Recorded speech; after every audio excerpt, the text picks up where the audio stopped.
అందరికీ నమస్కారం. Welcome to Dhruva competitive academy. నేను మీ ధృవ సార్. ఇటీవల మన ధృవ పబ్లికేషన్స్ నుంచి నేను రాసినటువంటి ఏపీ హిస్టరీ బుక్ అనేది మార్కెట్లోకి రిలీజ్ అయింది. మనందరికీ తెలిసిందే. అయితే చాలా మందికి ఉన్నటువంటి డౌట్ ఏంటంటే, మార్కెట్లో ఇన్ని ఏపీ హిస్టరీ పుస్తకాలు ఉంటుండగా మీ ఏపీ హిస్టరీ పుస్తకం ఎందుకు చదవాలి, అసలు దానికి దీనికి అసలు ప్రత్యేకత ఏంటి అనేది నేను ఈ వీడియోలో మీకు క్లియర్గా డిస్కస్ చేస్తాను. దాన్ని బట్టి మీరు ఈ బుక్ చదవాలా లేదనేది గుర్తుపెట్టుకోండి. ఇప్పుడు ఒక సీరియస్ ఆస్పిరెంట్ ఎవరైనా సరే, నేను గ్రూప్ 2 సాధించాలి అనుకునేటటువంటి ఒక సీరియస్ ఆస్పిరెంట్కి ద మెయిన్ ఇంపార్టెంట్ కావాల్సింది ఏంటంటే క్వాలిటీ కంటెంట్ కావాలండి. క్వాలిటీ కంటెంట్ మీన్స్ ఏంటంటే, ఒక పుస్తకం మనం చదివేటటువంటి పుస్తకం ప్రామాణికమైనదా కాదనేది ఎప్పుడు తెలుస్తుంది? మనకి సిలబస్లో ఇచ్చినటువంటి ప్రతి అంశం కూడా ఆ పుస్తకంలో కవర్ అయిందా లేదన్నది ద మోస్ట్ ఇంపార్టెంట్ అండి. ఇప్పుడు నేను ఇచ్చినటువంటి పుస్తకం అనేది మనకి ఏపీ హిస్టరీ బుక్ అనేది, ఇది ఆంధ్రప్రదేశ్ సామాజిక సాంస్కృతిక చరిత్ర. ఇది మొత్తం 731 పేజీల కంటెంట్ అండి. 731 పేజీలకి సమగ్రమైనటువంటి కంటెంట్. అంటే మొదటి 2 చాప్టర్లు నియర్లీ 390 పేజెస్ అండ్ 3/4 మోడర్న్ హిస్టరీకి నియర్లీ 340 పేజెస్ కంటెంట్ అనేది నేను మీకు ఇవ్వడం జరిగిందండి. మీకు ఈ బుక్ ఎందుకు చదవాలి అని అంటే, తప్పనిసరిగా నేను ఒక విషయం చెప్తాను. మీరు జనరల్గా ఏపీ హిస్టరీ అంటే ప్రామాణికమైనటువంటి పుస్తకాలు మార్కెట్లో మనకు ఉన్నాయి. బిఎస్ఎల్ హనుమంతరావు కానీ, పివికే ప్రసాదరావు కానీ, లేదనుకుంటే రఘునాథరావు కానీ, ఇలాంటి స్టాండర్డ్ బుక్స్ ఉన్నాయి. ఇలాంటి స్టాండర్డ్ బుక్స్ నుంచి 100% క్వశ్చన్స్ వస్తాయి, అది ఎవ్వరు కాదనలేనటువంటి విషయం. కానీ ఇప్పుడు ఆ పుస్తకాల నుంచి 100% క్వశ్చన్స్ కవర్ అవుతాయి అంటే మనం క్లియర్గా చెప్పలేం. ఎందుకంటే మోడర్న్ హిస్టరీ ఉంది.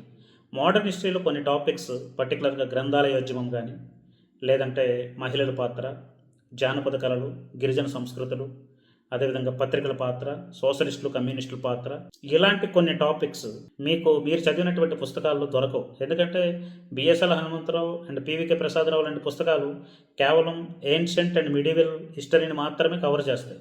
మోడర్న్ 3 చాప్టర్స్ని కంప్లీట్గా సమగ్రంగా ఒక సిస్టమేటిక్గా కవర్ చేసినటువంటి పుస్తకం నాకు ఎక్కడ కనిపించట్లేదు. అందుకే నేను దీన్ని దృష్టిలో పెట్టుకొని సిలబస్లో ఉండేటటువంటి ప్రతి అంశం కూడా చాలా అద్భుతంగా కవర్ అయ్యే విధంగా నేను ఈ పుస్తకాన్ని రెడీ చేయడం జరిగింది. That is the first point.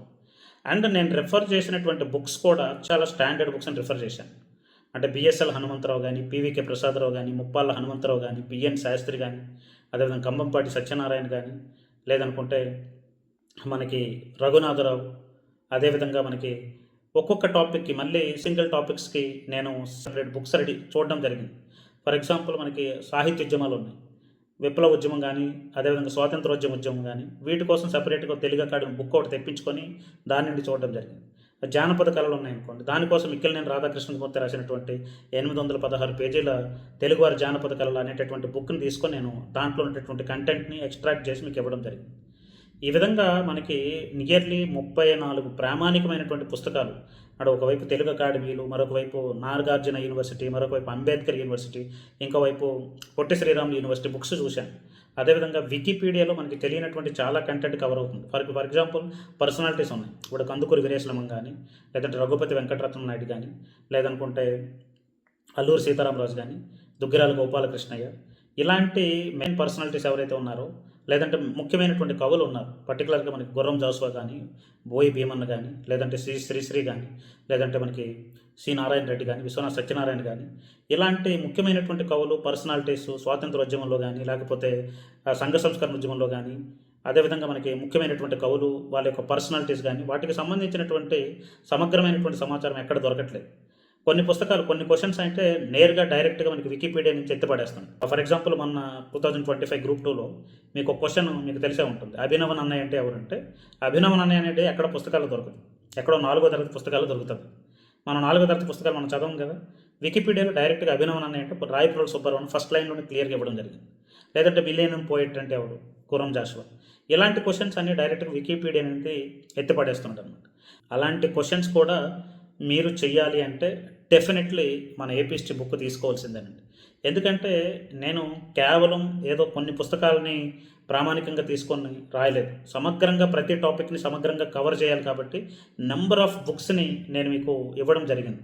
For example విష్ణుకుండిలు అనేటటువంటి టాపిక్ ఉంటుంది. విష్ణుకుండిలు ప్రతి ఒక్కరికి చాలా కన్ఫ్యూజన్. విష్ణుకుండిలు వేసినట్టు శాసనాలు కానీ, విష్ణుకుండిల రాజుల యొక్క క్రమం కానీ, క్రానాలజీ అనేది అందరికీ చాలా కన్ఫ్యూజ్ ఉంటుంది. మీరు మన ఏపీ హిస్టరీ బుక్ కొనడానికి మీరు అన్ని టాపిక్స్ చూడాల్సిన అవసరం లేదు. కేవలం నేను రాసినటువంటి విష్ణుకుండిలు ఒక్కటి చూడండి. విష్ణుకుండిలు మీరు ఏ బుక్లో రాసినా మొదటి మాధవవర్మ ఎవరు, 2, 3, 4 అనేటటువంటి కన్ఫ్యూజన్ ఉంటుంది. ఎవరు ఎప్పుడు ఎవరు రాజధాని మార్చారు, ఎవరు ఏ శాసనాన్ని వేయించారు, ఇలాంటి కన్ఫ్యూజన్, ఏ రాజు ఎవరి తర్వాత వచ్చారంటేటువంటి కన్ఫ్యూజన్ అనేది విష్ణుకుండిల్లో 100% ఉంటుంది. అలాంటి కన్ఫ్యూజన్స్కి వేటికి తావు లేకుండా చాలా అధ్యయనం చేసి ఏ రాజు తర్వాత ఎవరు వస్తున్నారు, ఏ శాసనం తర్వాత ఎవరు వేశారనేది చాలా క్లియర్గా చాలా కృషి చేసి నేను మీకు ఇవ్వడం జరిగింది. కాబట్టి నేను చెప్పేటటువంటి విషయం ఏంటంటే, మీరు ఆల్రెడీ ఒక బుక్ చదివి ఉండొచ్చు. చదివినంత మాత్రాన మనకి ఆ బుక్నే కంప్లీట్గా ఫాలో అవ్వని లేదండి. మీరు ఆ బుక్ని ఫాలో అవ్వండి, కాదనట్లేదు. కానీ ఇప్పుడు కొన్ని టాపిక్స్ ఎక్స్ట్రా కంటెంట్ ఉంటుంది. ఆ ఎక్స్ట్రా కంటెంట్ని కనీసం ఎక్స్ట్రాక్ట్ చేసుకోవడానికైనా సరే మన బుక్ని తీసుకోండి. స్టూడెంట్స్ ఆల్రెడీ నా దగ్గర కోచింగ్ తీసుకున్న వాళ్ళకి ప్రాబ్లం లేదు, ఎలాగో నేను ఇచ్చినటువంటి కంటెంటే చదువుతారు. కానీ బయట వాళ్ళు ఎవరైనా మన పుస్తకం తీసుకోవాలనుకొని, నేను ఈ పుస్తకం అంటే నేను ఆల్రెడీ ఒక పుస్తకానికి అలవాటు పడిపోయాను కదా, మళ్ళీ ఈ పుస్తకం ఎందుకు తీసుకోవాలనంటే, మీరు ఫస్ట్ ఒక రెఫరెన్స్గా తీసుకోండి. ఎందుకంటే ఒక బుక్ చదివేటప్పుడు ఒక ఫ్లో ఉండాలి, భాష సరళంగా ఉండాలి, చదివేటప్పుడు అర్థవంతంగా ఉండాలి, కథలా ఉండాలి. నేను రాసినటువంటి 731 పేజీలు కూడా మీకు అలాగే ఉంటుంది. ఏంటంటే 50 పేజీల కంటెంట్ని కూడా 4-5 గంటల్లో పూర్తి చేసే విధంగా, అంటే ఈవెన్ కొత్త కంటెంట్ అయినా సరే 50 పేజీల కంటెంట్ కూడా 4-5 అవర్స్లో ఈజీగా కంప్లీట్ చేసే విధంగా నేను అంత అద్భుతంగా రాశానని నేను చెప్పుకోవడం కాదు. మీరు మీ దగ్గరలో ఉండేటువంటి బుక్ షాప్స్కి వెళ్ళి ఒకసారి చెక్ చేయండి. నేను ఇచ్చినటువంటి కంటెంట్ ఎలా ఉంది, భాష ఎలా ఉంది, అదేవిధంగా నేను ఎంత సమగ్రంగా రాశాను, కనెక్టివిటీ ఉందా లేదా, నెక్స్ట్ ఆర్గనైజ్డ్గా ఉందా లేదా, తర్వాత ఇప్పుడున్నటువంటి ప్రజెంట్ ట్రెండ్కి తగ్గట్టు నేను రాశానా లేదన్నది ఒకసారి చెక్ చేయండి. కాబట్టి నేను మీకు రిక్వెస్ట్ చేస్తున్నది ఒకటే, మీరు ఆల్రెడీ ఒక పుస్తకానికి అలవాటు పడి ఉన్నా సరే మార్పు అనేది ఒక్కొక్కసారి అవసరమైనప్పుడు, నిజంగా మీరు యాడ్ చేసుకోవాల్సినటువంటి కంటెంట్ నిజంగా ఉండాలి, మీకు ర్యాంక్ కావాలనుకునేటప్పుడు ఒకసారి పుస్తకాన్ని పక్కన పెట్టుకుని ఒకసారి స్టడీ చేయండి. నిజంగా మీకు యూటిలైజ్ అవుతుందంటే డెఫినెట్లీ తీసుకోండి. ఎందుకంటే మనకి ఏపీ హిస్టరీ అనేది స్కోరింగ్ సబ్జెక్ట్ అండి. మన సైన్స్ అండ్ టెక్నాలజీ ఎకానమీలో 65-70 మనం తెచ్చుకోలేము. కానీ ఏపీ హిస్టరీ పాలిటీలో 65-70 వరకు కూడా తెచ్చుకునేటటువంటి స్కోప్ ఉంటుంది. అలాంటి స్కోరింగ్ సబ్జెక్ట్ని మనం అంత ఈజీగా విడిచిపెట్టేవద్దు. ఎందుకంటే నేను మల్టిపుల్ బుక్స్ తీసుకోమని నేను ఎంకరేజ్ చేయట్లేదు. మీరు ఆల్రెడీ మీరు చదివినటువంటి పుస్తకానికి అదనంగా ఒక రెఫరెన్స్గా ముందు మన ఏపీ హిస్టరీ తీసుకోండి. ఆటోమేటిక్గా తర్వాత మీకు ఏమవుతుందంటే మన ఏపీ హిస్టరీ మీకు మెయిన్ బుక్లో అయిపోతుంది. ఎందుకంటే అంత సులభంగా, అంత కనెక్టివ్గా రాసినప్పుడు, అంత క్లియర్గా రాసినప్పుడు మీకు డెఫినెట్లీ అది నచ్చుతుందండి. కాబట్టి ఒకసారి మన కంటెంట్ని ఒకసారి చూడండి, ఒకసారి కంటెంట్ మొత్తాన్ని కూడా ఒకసారి పరిశీలించండి. పరిశీలించి మీకు ఆల్రెడీ ఎక్స్పీరియన్స్ ఉంటుంది, ఆల్రెడీ చాలా పుస్తకాలు మీరు చదివి ఉంటారు. ఆ పుస్తకాలకి నేను రాసినటువంటి పుస్తకానికి తేడా కూడా మీకు క్లియర్గా తెలుస్తుంది. ప్రతి టాపిక్ అండి, అక్కడ మనకి ప్రీ హిస్టారిక్ కల్చర్స్ నుంచి 1956 సంఘటనల వరకు ప్రతి టాపిక్ను కూడా చాలా పగడ్బందీగా తీసుకురావడం జరిగింది. అండ్ 1984 నుంచి నేటి వరకు 2025 వరకు జరిగినటువంటి అన్ని previous year AP history questions కూడా నేను అధ్యయనం చేసి అందులో ఇంపార్టెంట్ పాయింట్స్ని కూడా నేను హైలైట్ చేయడం జరిగింది. దానివల్ల ఏంటంటే లాస్ట్ మినిట్లో ఎగ్జామ్ బిఫోర్ మీరు ఈజీగా దాన్ని ఏంటంటే రివిజన్ చేయడానికి చాలా ఈజీ అయిపోతుంది. 731 పేజీని 7 గంటల్లో మీరు రివిజన్ చేసే విధంగా నేను మొత్తం ఏంటంటే ఇంపార్టెంట్ దగ్గర టేబుల్స్ కానీ, ఇంపార్టెంట్ పాయింట్స్ దగ్గర బాక్స్ ఐటమ్స్ ఇవ్వడం, ఇంపార్టెంట్ పాయింట్స్ని హైలైట్ చేయడం, ఇలాంటి ఎన్నో ప్రక్రియలు అనేది నేను చేయడం జరిగింది. కాబట్టి మీరు డెఫినెట్లీ ఏపీ హిస్టరీలో ద బెస్ట్ స్కోర్ తెచ్చుకోవాలనుకుంటే ధృవ ఏపీ హిస్టరీ వైపు ఒక్కసారి మీరు కన్ను వేయండి. ఒకవేళ మీ దగ్గర లేకపోతే మీ ఫ్రెండ్స్ దగ్గర అయినా సరే తీసుకొని ఒకసారి అధ్యయనం చూడండి. చూసి మీకు డెఫినెట్లీ మీకు ఒక సీరియస్ ఆస్పిరెంట్ అయితే మీకు కంటెంట్ డెప్త్ మీకు తెలుస్తుంది. కాబట్టి డెఫినెట్లీ మీకు ఉపయోగపడేలా ఉంటుందండి. 100% నియర్లీ 3 years వర్క్ చేసి నేను రాసినటువంటి కంటెంట్ అది. కాబట్టి తర్వాత దీన్ని నెక్స్ట్ లెవెల్కి తీసుకెళ్తాను. అప్డేట్స్, తర్వాత ఏమైనా కరెక్షన్స్ ఉన్నా, స్పెల్లింగ్ మిస్టేక్స్ ఉన్నా, ఏమన్నా సరే నెక్స్ట్ లెవెల్కి నేను బుక్ తీసుకెళ్తాను. ఎక్కడితో ఇది జస్ట్ ప్రారంభం మాత్రమే. ఆ ప్రారంభంలోనే నేను ఎంత డీప్ కంటెంట్ అనేది మీకు ఇవ్వడం జరిగింది. Already very serious candidates, already Group 2 సాధించిన వాళ్ళు కూడా మన బుక్ని తీసుకోవడం జరిగింది. వాళ్ళు కూడా చాలా బాగుందని చెప్తున్నారు. అండ్ మీకు కూడా 100% నచ్చుతుందండి. కాబట్టి మీరు ఏదైనా బుక్ చదివినప్పుడు ఎలా ఉండాలంటే నోవెల్ చదివినట్టు ఉండాలి.